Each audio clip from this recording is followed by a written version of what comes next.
Agora vamos falar do Guarani, que está se preparando para enfrentar o Londrina na sexta-feira, às 7 horas da noite. Segundo divulgado pela assessoria de imprensa, a atividade de ontem da equipe foi voltada para as questões táticas e também de posicionamento do ataque.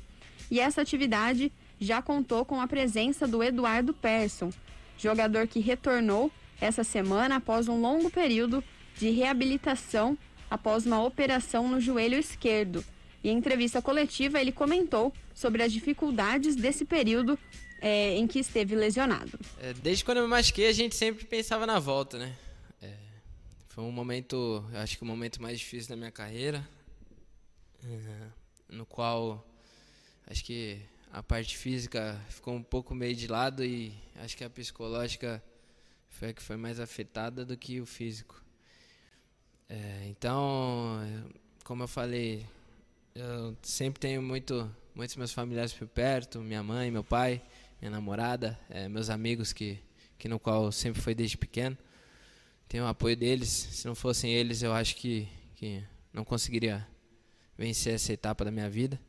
E agradecer muito a Deus, né? Muito a Deus, primeiramente. Acho que sem Ele não somos nada. E como eu falei, minha lesão não foi nem questão física. Eu acho que, como já dei em outras entrevistas, falei que foi mais uma aprovação minha com Deus ali do que questões físicas ou algo do tipo. Este, então, Eduardo Persson. Lembrando para o nosso ouvinte, a lesão do Persson aconteceu em 25 de outubro do ano passado, no jogo em que o Bugre venceu o Avaí por 2-1 no estádio Brinco de Ouro. Então ele ficou um longo tempo longe dos gramados e agora retorna aos treinos. Em breve já voltará aos jogos também do Guarani. E para o próximo jogo contra o Londrina, Persson ainda passa por uma recuperação e o técnico Daniel Paulista terá o retorno do zagueiro Thales, que volta de suspensão.